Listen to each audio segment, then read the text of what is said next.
Eu fui criada por uma mãe rigorosa demais e com dívidas. Mas após a sua morte, eu descobri que meus irmãos fizeram um seguro de vida para ela e me deixaram de fora. Mas ela me deixou uma caixinha de música e eles riram. O som da risada deles ecoava na minha cabeça, mais alto e mais cruel do que o barulho do trânsito lá fora. Cada passo que eu dava para longe daquele escritório de advocacia parecia me afundar mais em um poço de humilhação. Meus irmãos, Ricardo e Jonas, sempre foram mestres em me fazer sentir pequena, um grão de poeira insignificante no universo deles. Mas hoje, eles tinham se superado. Hoje, eles riram da minha herança. Eu apertei a caixinha de música contra o meu peito. A madeira estava gasta e fria, com a pintura de uma bailarina desbotada na tampa. Estava quebrada, claro. A manivela pequena na lateral girava em falso, sem produzir nenhuma melodia. Um objeto inútil, assim como eu me sentia naquele momento. Pelo menos você tem uma bela recordação para ouvir à noite. Jonas tinha zombado, com aquele sorriso presunçoso que eu odiava. Ricardo, sempre o líder, apenas balançou a cabeça, rindo baixo, como se a minha dor fosse o espetáculo mais divertido que ele já tinha visto. Eles ficaram com tudo: o seguro de vida, uma quantia que o advogado mencionou de passagem e que fez meus ouvidos zumbirem, um dinheiro que eles conseguiram secretamente, sem me incluir, enquanto eu era a única que estava lá para a mamãe. Enquanto caminhava pelas ruas movimentadas da cidade, as memórias do último ano vieram como um filme amargo. Mamãe nunca foi uma mulher fácil. Rigorosa era a palavra que as pessoas usavam para ser educadas. A verdade é que ela era dura, fria e, nos seus piores dias, cruel. A doença só piorou tudo, afiou as arestas da sua personalidade, até que cada palavra dela cortasse como vidro. Sabrina, a sopa está salgada. Você quer me matar mais rápido? Ela gritava da cama, a voz fraca, mas carregada de veneno. Eu, com meus 20 anos e um cansaço que pesava mais do que a minha idade, apenas suspirava, voltava para a cozinha e preparava outra sopa, desta vez sem sal algum. Sabrina, você não limpou direito debaixo da cama. Está querendo que eu pegue uma infecção por sua causa? Ela reclamava, mesmo sabendo que eu tinha passado a manhã inteira de joelhos, esfregando cada canto daquele pequeno apartamento alugado que mal conseguíamos pagar. As dívidas eram uma sombra constante. Contas médicas, aluguel atrasado, os empréstimos que ela fez e que agora caíam sobre mim. Eu trabalhava em um café durante o dia, corria para casa na hora do almoço para dar os remédios dela e voltava para o trabalho, só para chegar à noite e começar a segunda jornada de cuidadora. Eu não tinha vida, não tinha amigos, não tinha futuro.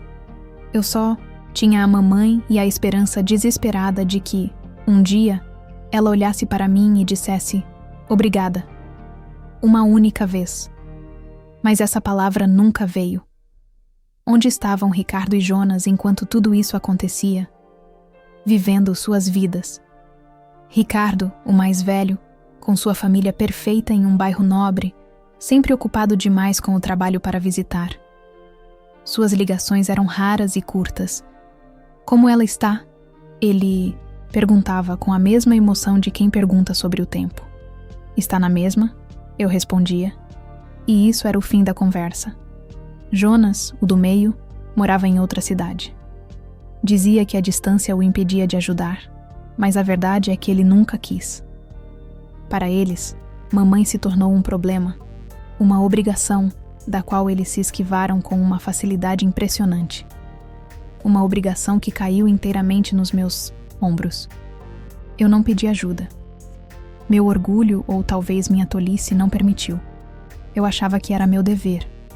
Eu era a filha mais nova, a única que ficou. E no fundo do meu coração, uma parte de mim acreditava que, se eu fizesse tudo certo, se eu fosse a filha perfeita, talvez eu conseguisse o amor que ela nunca me deu. A leitura do testamento foi a prova final de que eu estava errada. Não havia um testamento de verdade, apenas a resolução das suas dívidas e a menção do seguro de vida. O advogado, um homem de aparência cansada, leu o documento rapidamente. O seguro, no nome dos meus 2 irmãos, era a única coisa de valor. E para mim? O advogado pigarreou, desconfortável. Para a senhorita Sabrina, sua mãe deixou este item pessoal. E então ele me entregou a caixinha de música. O silêncio na sala foi quebrado pela risada de Jonas. Uma risada alta e debochada. Ricardo se juntou a ele. Eu senti meu rosto queimar. Olhei para o advogado, esperando algum tipo de defesa, mas ele apenas desviou o olhar, arrumando seus papéis. Naquele momento, eu estava sozinha. Completamente sozinha. Eu me levantei, peguei a caixa e saí sem dizer uma palavra. O que eu poderia dizer? Que era injusto? Que eu sacrifiquei minha juventude por uma mulher que me recompensou com um brinquedo quebrado? Que eles eram abutres, circulando o corpo ainda quente da nossa mãe em busca de dinheiro? Eles não se importariam. Para eles, eu sempre fui a tola da família. Finalmente cheguei ao meu pequeno apartamento, o mesmo onde mamãe passou seus últimos dias. O cheiro de remédio ainda pairava no ar. Uma lembrança constante. Coloquei a caixinha de música na mesa de centro. A bailarina pintada parecia me encarar com seus olhos vazios. Eu me sentei no sofá, o corpo doendo de cansaço e o coração partido pela humilhação. Eu não chorei. As lágrimas pareciam ter secado há muito tempo. Eu apenas senti um vazio profundo, uma sensação de derrota. Eu tinha feito tudo o que podia, não por dinheiro, mas por um dever que eu mesma me impus. Eu cuidei da nossa mãe. Eu a amei, do meu jeito, mesmo quando era quase impossível amá-la. E no final, a única coisa que recebi foi o desprezo dos meus irmãos e uma caixa de música silenciosa. Eles riram de mim, mas eu engoli a humilhação. Naquele momento eu não sabia, mas aquela caixinha silenciosa guardava um segredo que mudaria tudo. E a risada deles... a risada deles não. Seria a última. Os dias que se seguiram à leitura do testamento foram um borrão de silêncio e poeira. O apartamento, que já era opressivo com a presença doentia da mamãe, agora parecia um mausoléu. Um monumento à minha solidão e ao meu fracasso. A humilhação que senti no escritório do advogado assentou-se no fundo do meu estômago como uma pedra fria, mas a realidade prática da vida começou a gritar mais alto do que qualquer sentimento. A realidade veio na forma de envelopes com tarjas vermelhas. A conta do aluguel, com um aviso final. As faturas da farmácia, somando um valor que fez minhas mãos tremerem. A notificação do banco sobre o empréstimo que mamãe fez para cobrir tratamentos que, no fim, não adiantaram nada. As dívidas dela agora eram oficialmente minhas, um fardo pesado que eu não tinha como carregar. Meu salário do café mal cobria minha comida e o transporte. Olhando para aquela pilha de papéis sobre a mesa da cozinha, o desespero começou a me sufocar. Eu não tinha para onde correr. Não tinha a quem pedir ajuda, exceto eles. A ideia de ligar para meus irmãos me causava náuseas.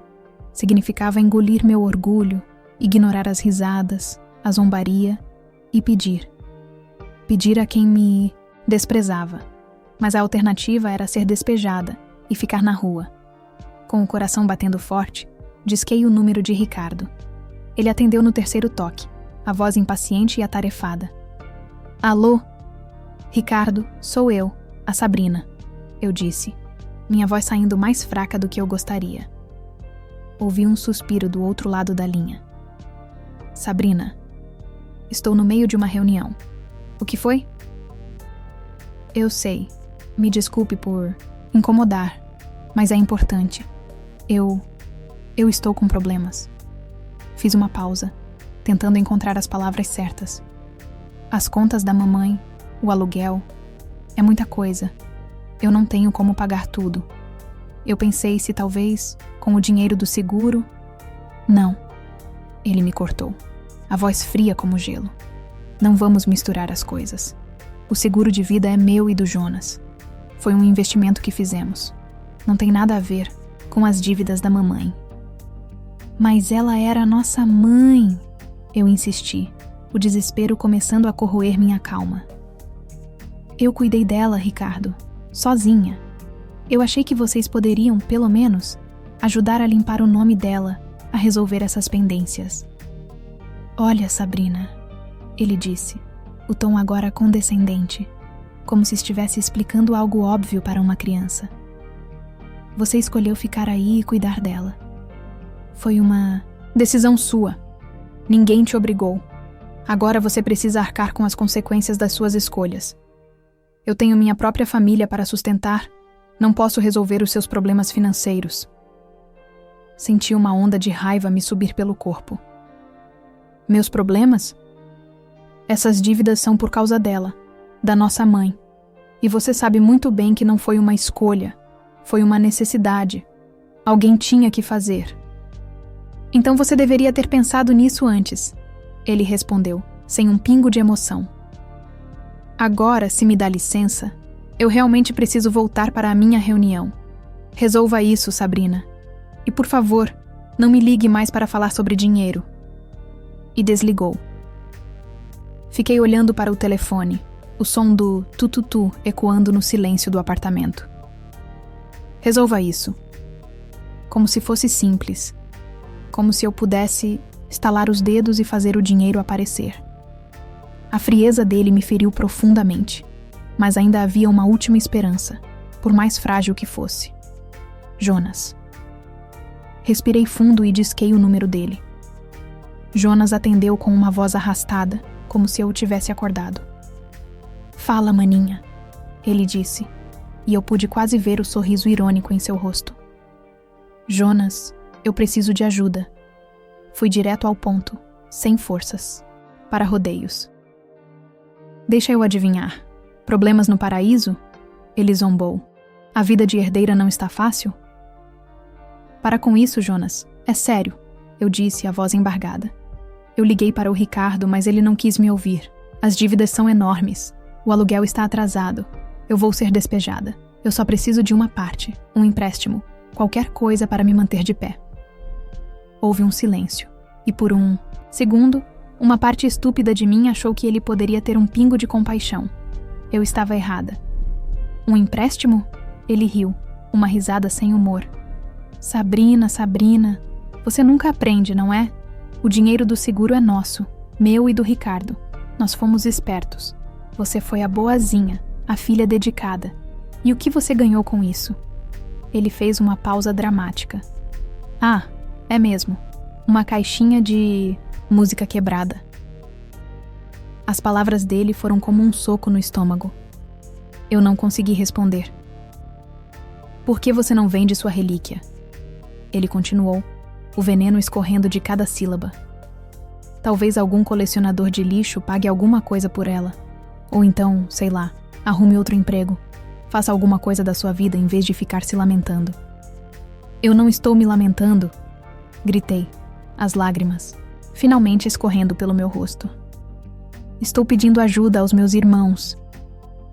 E nós estamos dizendo não. A voz dele ficou séria e dura, imitando a frieza de Ricardo. Isso não é problema nosso. Dê um jeito e não nos ligue mais. Ele desligou. Dessa vez, eu joguei o telefone no sofá. A frase dele ecoava na minha cabeça. Isso não é problema nosso. 3 pessoas compartilhavam o mesmo sangue, a mesma mãe, mas para eles, eu era uma estranha. Pior que uma estranha, eu era um incômodo. A raiva e a dor se misturaram em um coquetel tóxico dentro de mim. Eu andava de um lado para o outro no pequeno espaço da sala, as lágrimas cegando minha visão. Olhei para a mesa de centro, para a caixinha de música. Aquele objeto estúpido e inútil. O símbolo da minha herança, do meu sacrifício, da minha humilhação. Num impulso de fúria, eu a peguei. Minhas mãos tremiam, e por um instante, eu quis atirá-la contra a parede. Quis vê-la se espatifar em 1000 pedaços, assim como minhas esperanças. Seria um alívio, um ato de libertação. Mas então, algo me parou. Olhando para a bailarina desbotada, Uma memória distante surgiu. Eu, com uns 5 ou 6 anos, no colo da mamãe. Ela não estava doente nem amarga ainda. Ela me entregou a caixa e disse: "Isso é para você, minha pequena bailarina, para nunca se esquecer de sonhar." A lembrança foi como um balde de água fria. Aquela mãe, a mãe daquela memória, tinha desaparecido há muito tempo, substituída por uma mulher cheia de dor e ressentimento. Mas por um breve segundo, eu me lembrei dela. Com um soluço, coloquei a caixa de volta na mesa, com um cuidado que eu não entendia. A raiva se foi, deixando para trás apenas um cansaço profundo e uma tristeza avassaladora. Meus irmãos tinham me abandonado. A vida que eu conhecia tinha acabado. Eu estava no fundo do poço, sozinha, com uma pilha de dívidas e um brinquedo quebrado como única companhia. A noite caiu como um manto pesado sobre a cidade, mas não trouxe alívio. Dentro do meu apartamento, a escuridão era ainda mais densa, preenchida pelos fantasmas das conversas daquele dia. As palavras de Ricardo e Jonas se repetiam em um loop infinito na minha mente. Isso não é problema nosso. Dê um jeito. Não nos ligue mais. Cada sílaba era um prego a mais no meu caixão de desespero. Eu estava deitada na cama, com os olhos abertos, encarando o teto manchado. O sono era um luxo que meu cérebro ansioso não me permitia ter. Meu nome é Sabrina. Tenho apenas 20 anos. 20 anos. Uma idade em que eu deveria estar na faculdade, saindo com amigos, descobrindo o mundo. Em vez disso, eu estava aqui, órfã, endividada e abandonada pela minha própria família. Eu não queria o dinheiro deles por ganância. Nunca quis. Eu não queria reconhecimento ou aplausos. Eu só pensei que, depois de tudo, eu merecia algo. Um pouco de ajuda, um pouco de compaixão. Um reconhecimento de que meu sacrifício significou alguma coisa. Mas eu não recebi nada. A amargura era um gosto familiar na minha boca. Era a mesma amargura que eu via nos olhos da mamãe todos os dias. Talvez fosse contagioso. Talvez, no fim, eu me tornasse igual a ela. Uma mulher sozinha, remoendo as injustiças da vida até o fim. O pensamento me aterrorizou. Foi nesse silêncio absoluto, nesse poço de autocomiseração, que eu ouvi. Plim, plim. Um som tão fraco, tão delicado, que a princípio pensei ser minha imaginação. Um som de sinos de vento distantes, talvez da janela de algum vizinho. Fechei os olhos, tentando ignorar. Plim, plim, plim. O som continuou. Era uma melodia. Lenta, hesitante, mas inconfundível. Uma canção de ninar frágil e melancólica. Meu coração deu um salto. Sentei-me na cama, o corpo rígido, os ouvidos atentos. O som não vinha de fora. Vinha de dentro do apartamento. Vinha da sala. Um arrepio percorreu minha espinha. Não era medo, era outra coisa. Incredulidade. Curiosidade. Lentamente afastei o cobertor fino e coloquei os pés no chão frio. Cada tábua do assoalho que rangia sob meus pés parecia um trovão no silêncio da noite. Andei na ponta dos pés pelo corredor escuro, em direção à sala, guiada apenas pela música fantasmagórica que continuava a tocar, nota por nota, como se estivesse sendo tocada por dedos invisíveis. A luz da rua entrava pela janela, iluminando a sala com um brilho pálido e cinzento. E lá estava ela, a caixinha de música, pousada sobre a mesa de centro, exatamente onde eu a havia deixado. Fechada, imóvel. Mas a música vinha dela. A melodia etérea e cristalina saía de dentro da madeira gasta, enchendo o cômodo com sua canção triste. Eu parei na entrada da sala, incapaz de dar mais um passo. Minha respiração ficou presa na garganta. Aquilo era impossível. Aquela caixinha não funcionava há anos. Aliás, eu nunca a vi funcionar. Desde que me entendo por gente, ela era apenas um objeto decorativo, um pedaço de madeira silencioso. A manivela estava emperrada. o mecanismo interno, quebrado. Eu mesma já tinha tentado consertá-la quando era criança, sem sucesso. E agora, no meio da noite mais sombria da minha vida, ela estava tocando sozinha. Com o coração batendo descompassado, me aproximei da mesa. A música não vacilou. Era clara, perfeita. Estendi a mão, tremendo, e toquei a tampa. A madeira vibrava suavemente sob meus dedos, em sincronia com as notas. Era real. Eu não estava sonhando. Não estava enlouquecendo. Peguei a caixa nas mãos. Era pesada, sólida. Virei-a procurando uma explicação lógica. Talvez houvesse um interruptor que eu nunca tivesse visto, uma bateria escondida. Mas não havia nada. Era uma simples caixa de música mecânica, com sua manivela quebrada e seu silêncio de décadas. Um silêncio que, de alguma forma, tinha sido quebrado.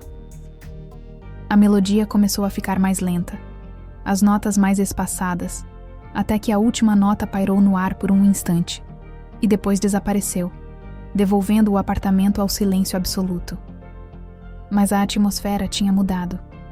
O desespero pesado tinha se dissipado, substituído por um mistério profundo e inexplicável. Eu me sentei no sofá, segurando a caixa com as duas mãos, como se fosse um tesouro sagrado. O que aquilo significava? Era um sinal? Uma mensagem da minha mãe? A ideia parecia absurda, coisa de filme. Mamãe era uma mulher pragmática e dura, mesmo antes da doença. Ela não acreditava em sinais ou em vida após a morte. Ela acreditava em contas a pagar e em sopa sem sal. Ainda assim, a coincidência era forte demais para ser ignorada. No exato momento em que eu atingi o fundo do poço, no momento em que me senti completamente abandonada pelo mundo, um objeto que ela me deixou, um objeto que simbolizava toda a minha frustração, ganhou vida. Passei os dedos pela bailarina desbotada na tampa. A memória que tive mais cedo, dela me dando a caixa, voltou com mais força. Para nunca se esquecer de sonhar, ela tinha dito. Talvez aquela mãe, a mãe da minha infância, ainda estivesse lá, em algum lugar, soterrada por anos de amargura. Talvez aquela mãe estivesse tentando me dizer algo. A curiosidade tomou o lugar da tristeza. Pela primeira vez em dias, eu não estava pensando nas dívidas ou nos meus irmãos. Eu estava focada inteiramente naquela caixa. Olhei-a de todos os ângulos, sob a luz fraca da rua. Sacudia levemente perto do ouvido. Nada. Apenas um objeto de madeira. Mas ela tinha tocado. Eu sabia que tinha. Minha mente começou a trabalhar. Se a música não veio do mecanismo quebrado, de onde ela veio? E por quê? A caixa parecia diferente agora. Não era mais um símbolo de humilhação, mas um enigma. Uma promessa silenciosa de que havia algo mais ali. Algo que eu ainda não tinha visto. E eu, que não tinha mais nada a perder, agarrei-me àquele mistério com todas as minhas forças. Era a única coisa que me restava. A música tinha desaparecido, mas a sua presença ainda vibrava no ar, carregada de um significado que eu não conseguia decifrar. O silêncio que se instalou não era mais de desespero, mas de expectativa. Eu segurava a caixinha de música com uma reverência recém-descoberta. Ela não era mais um símbolo de humilhação. Era um quebra-cabeça, deixado para trás, um último elo com a mulher complicada que foi minha mãe. Minha mente, antes nublada pela dor, agora estava afiada, focada. Se a música não veio do mecanismo tradicional, então havia algo mais naquela caixa, algo escondido. Movida por essa nova intuição, comecei a examiná-la com uma atenção que nunca tive antes. Passei os dedos por cada centímetro da madeira gasta, sentindo as ranhuras e as imperfeições. Abri a tampa e olhei para o interior. O forro de veludo vermelho estava desbotado e um pouco puído nas bordas, e a pequena bailarina de plástico que deveria girar estava presa, com o pé quebrado. Tudo parecia normal, velho e sem valor. mas a intuição insistia. Passei o dedo pelo fundo da caixa, sentindo a textura do veludo. Foi então que senti. Uma linha fina, quase imperceptível. Uma junção que não deveria estar ali. O veludo não era uma peça única. Havia um contorno quadrado no centro. Meu coração começou a bater mais rápido. Pressionei a área com o polegar. Nada. Tentei de novo, com mais força, e ouvi um clique minúsculo, quase inaudível. Com as mãos trêmulas de antecipação, usei a unha para forçar a beirada daquele quadrado. A peça cedeu. Era um fundo falso. Devagar, com um cuidado cirúrgico, eu o levantei. Debaixo dele havia um compartimento secreto, não muito fundo. E dentro desse compartimento algo brilhou, capturando a luz pálida que entrava pela janela e devolvendo-a em 1000 pontos cintilantes. Por um momento fiquei sem ar. Era um colar. Mas não era qualquer colar. Um diamante enorme, lapidado em forma de lágrima, estava preso a um cordão de esmeraldas verdes e profundas. A joia era deslumbrante, de uma beleza que eu só tinha visto em filmes ou em vitrines de lojas que eu jamais ousaria entrar. Parecia uma estrela caída do céu, aninhada ali, em segredo, dentro daquela caixa de música quebrada. O contraste entre o exterior pobre e o interior opulento era chocante. Ao lado do colar, havia um pequeno pedaço de papel, dobrado com cuidado. Minhas mãos tremiam, tanto que quase não consegui pegá-lo. Com o coração na garganta, eu o desdobrei. Era a caligrafia da minha mãe. Inconfundível, um pouco tremida pela doença, mas era a dela. Eram as palavras que eu esperei a vida inteira para ouvir. Fui dura e rígida demais com você. Sei que seus irmãos são uns abutres, mas você é uma princesa que merece ter uma vida de rainha. Deixei ele no seu nome em segredo e ninguém sabe da existência dele. Venda esta joia e viva bem, minha querida filha. Li a nota uma vez, 2 vezes, 3 vezes. As lágrimas que eu não tinha chorado nos últimos dias vieram de uma vez só. Mas não eram lágrimas de tristeza ou de humilhação. Eram lágrimas de choque, de alívio, de uma compreensão que me atingiu como um raio. Tudo fez sentido. A caixinha de música quebrada entregue em público. A risada dos meus irmãos. Mamãe sabia. Ela sabia exatamente como eles reagiriam. Ela conhecia os filhos que tinha. Ela os chamou de abutres. E era exatamente o que eles eram. Ela criou a cena perfeita para protegê-la, para proteger a mim.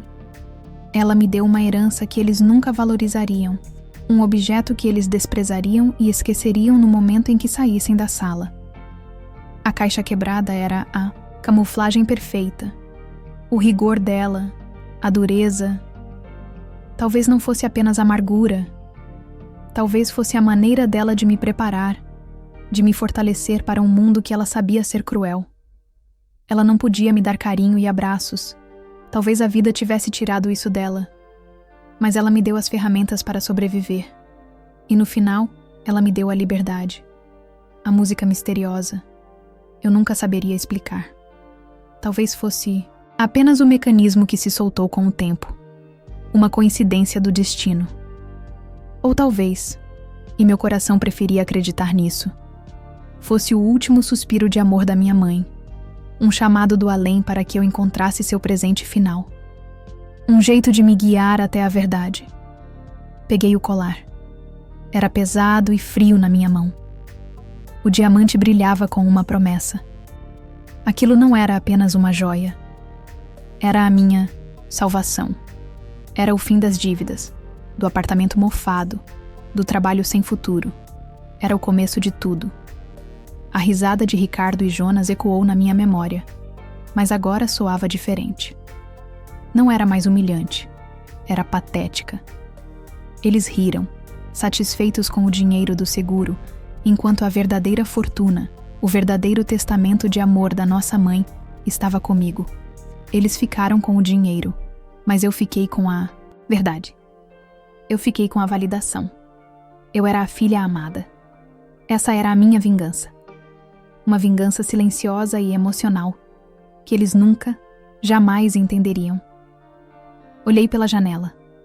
As primeiras luzes da manhã começavam a pintar o céu de um tom suave de cinza e rosa. Um novo dia estava nascendo. E pela primeira vez em muito, muito tempo, eu senti esperança. Eu não era mais a Sabrina vítima, a tola, a filha, sacrificada. Eu era uma princesa, como minha mãe escreveu. E eu estava prestes a começar a minha vida de rainha. Com a nota em uma mão e o colar na outra, eu sorri. Um sorriso genuíno, pela primeira vez em anos. Eu estava livre.